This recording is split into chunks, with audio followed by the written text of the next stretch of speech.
in all seriousness. It's got a few spoilers, so if you're not ready for it, it's just watching the show, come back and see me. And hopefully at the end of this episode, you'll be able to say, "Yet I smile."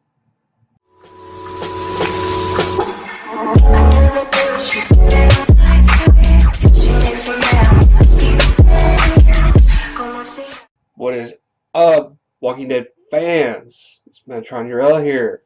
You're watching Nephilim Entertainment, and this is my coverage of The Walking Dead.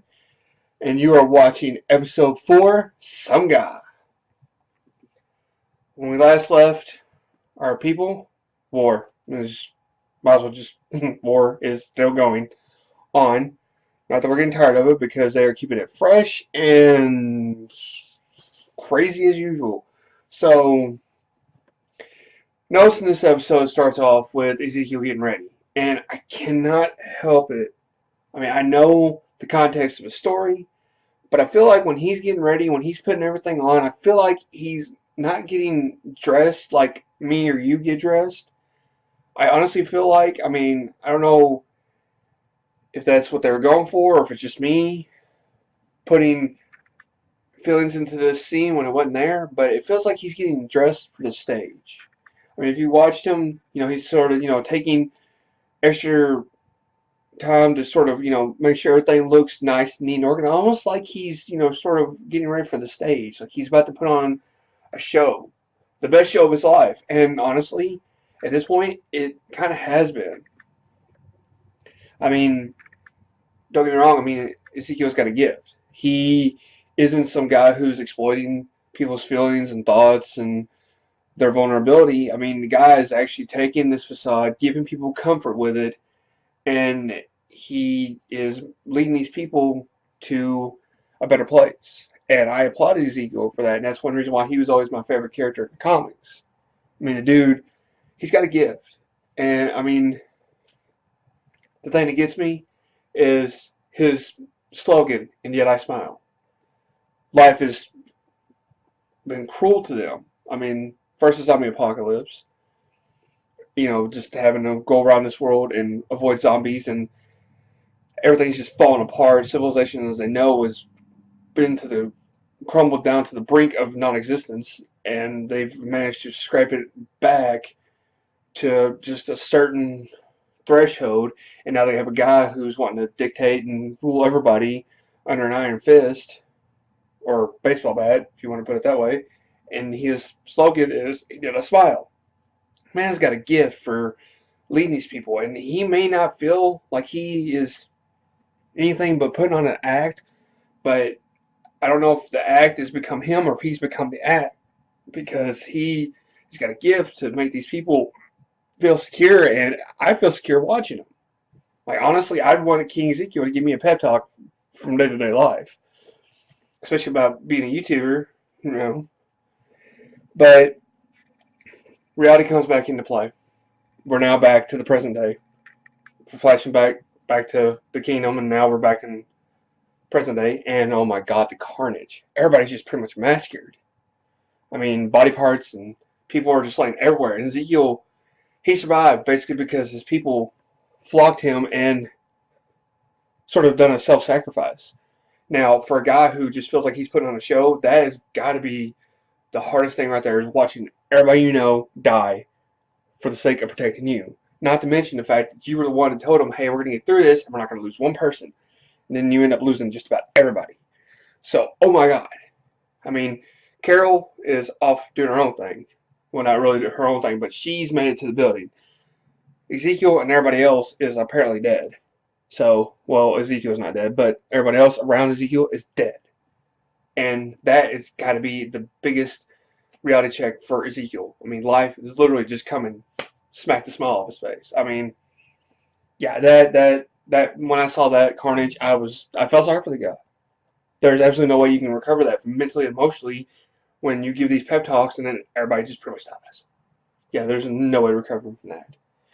But of course, look, I'm sorry, but at this point in the zombie apocalypse, anybody died around me, I don't care how they died, I don't care when they died, I don't care what, I will stab them in the head. I will stab a corpse in the head right off the bat. Why? I don't want any nasty surprises. And by nasty surprise, I mean somebody getting up and coming after me.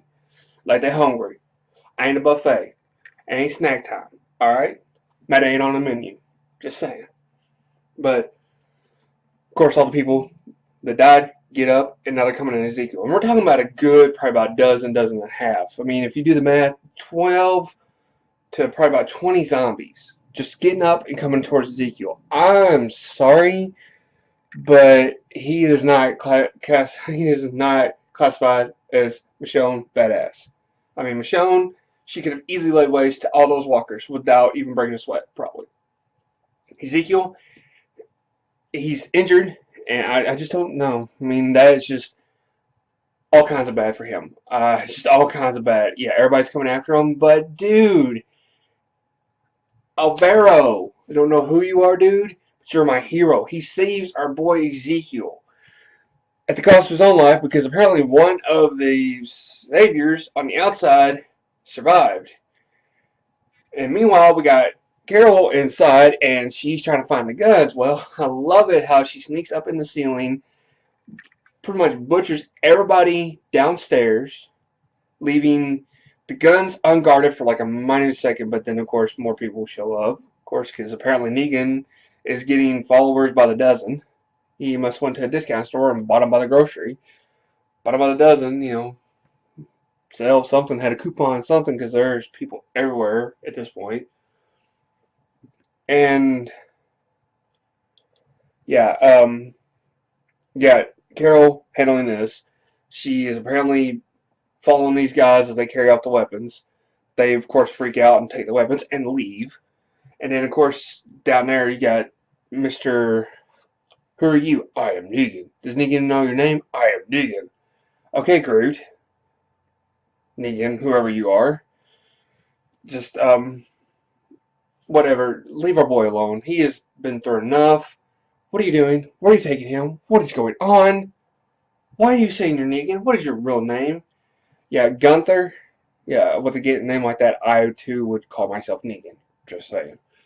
But he is wanting to, apparently he's a foot soldier wanting to take the king in, apparently to get props from Negan. Apparently he wants to up his status, I guess, from going from being Negan to Negan. Yeah, I don't know what this guy thinks he's going to benefit by taking in Ezekiel, but he thinks that it's going to really cash in. And Carol, I love Carol, because Carol is our little ninja. There's two ninjas in this group. Well, technically three, but there's two that we know of. Badass chicks that are just, when they go into action, it's all just no holds barred. Carol isn't one of them. She's our little ninja. So she goes Black Ops on these guys. They're trying to figure out what's going on. They're trying to figure out where she's at, what's going on, and she even pulls up the whole I surrender, pulls the freak little frail thing yet again. And it's hard to believe. Is it an act? Is it the real her? What is going on? But apparently, they fall for it. She takes a hostage. Well, for like 2 seconds. Because they don't give no cares about some dude. He apparently jacked things up.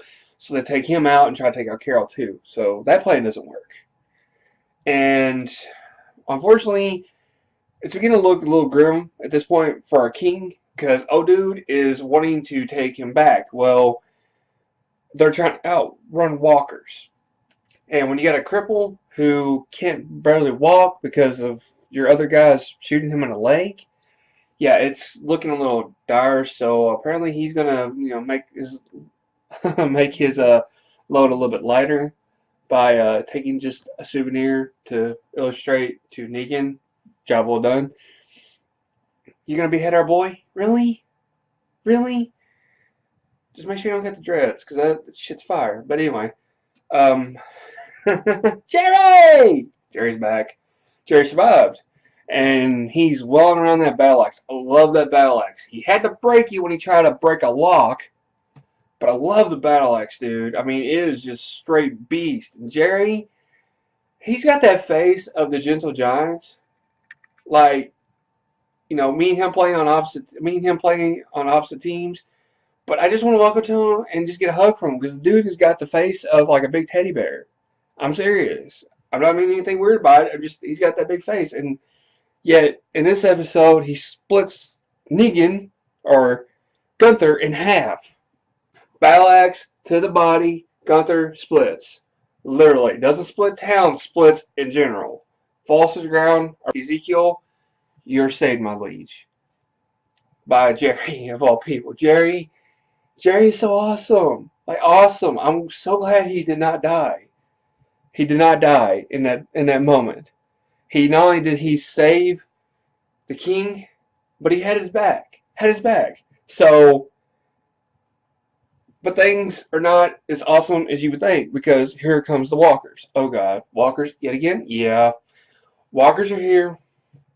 We're SOL'd. Damn it. And Jerry's final words to Ezekiel. I love this.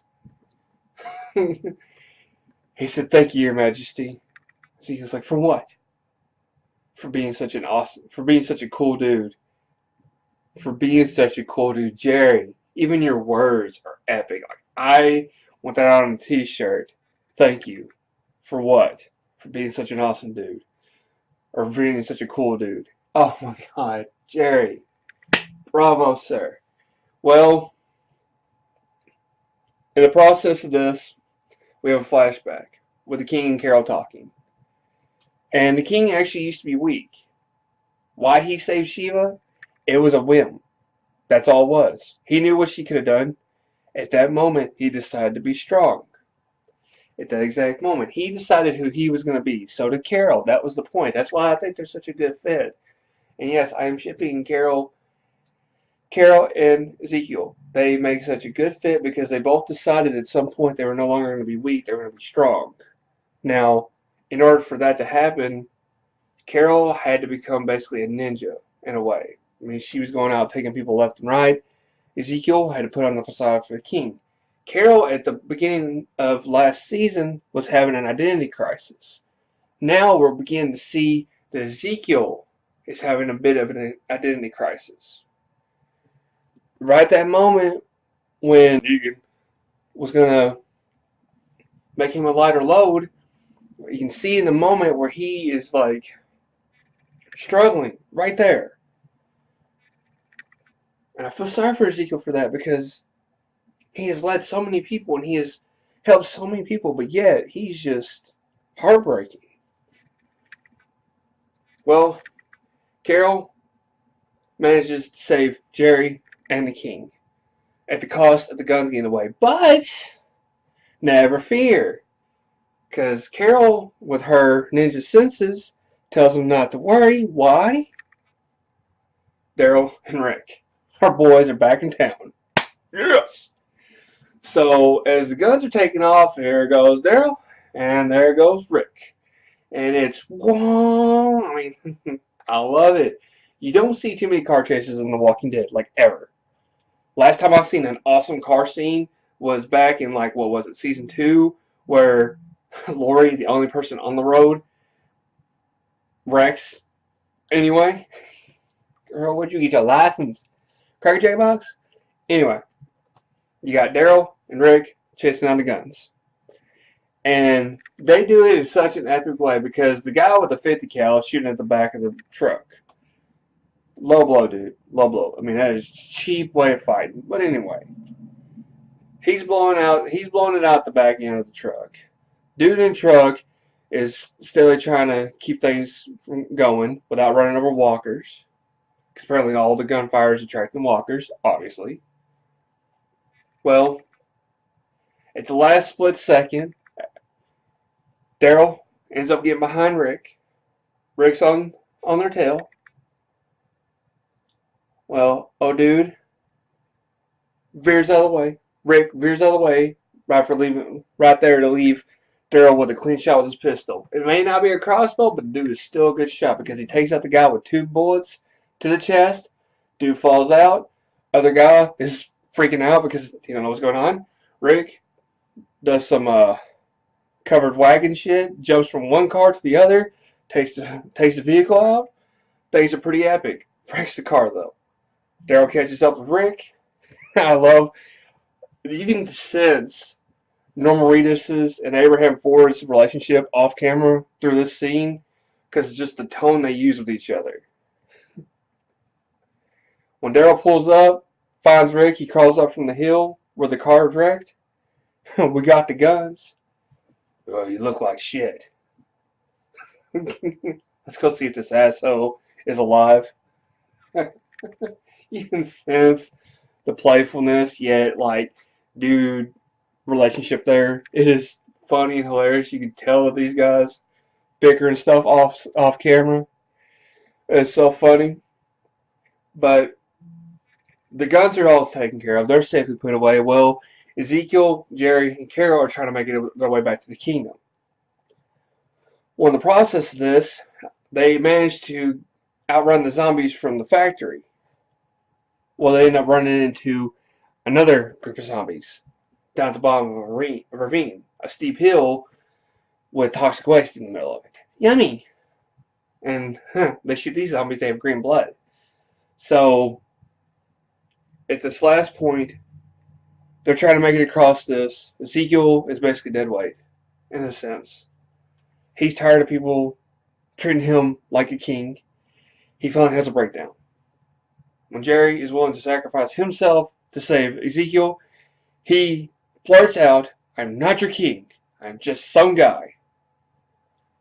Well, at that exact moment, Shiva comes in. Our girl, our little kitten at heart, Shiva, comes in, saves Daddy, at a cost.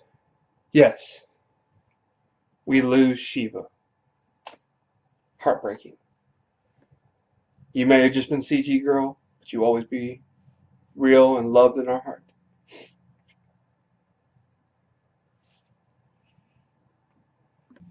Alright, up next for The Walking Dead. Apparently, the sort of lieutenants of the Saviors, while Negan is away, they're starting to get the sense that there's a traitor amongst their midst. And Dwayne's in the mix. So, doesn't look too good for our boy. And apparently a civil war between the lieutenants is going to break out. And Negan wishes, he knows that if he's not there, this is him telling Gabriel this, he knows that if he's not there, they're going to end up tearing each other apart. So in a way, Negan feels like he's the only thing that keeps the Saviors in check. Meanwhile, of course, Negan is going to bully our boy Gabriel. Come on, man. Gabriel just started manning up. Give him some slack. You've been at this the entire time. Gabriel's just now starting to find his oomph in this world. But my question for y'all. Y'all heartbroken about Shiva? Does it tear you up that Shiva died? Yeah. Just answer that question right up there. But that's going to do a wrap for me. Give me a big thumbs up down at the bottom. Leave me some comments down below. And if you like the content, subscribe to my page. And stay tuned to the end of the video for more content. But my name is Matron Urel, and you're watching Nephilim Entertainment. To all you daydreamers and cooters out there, keep your heads in the clouds. Peace.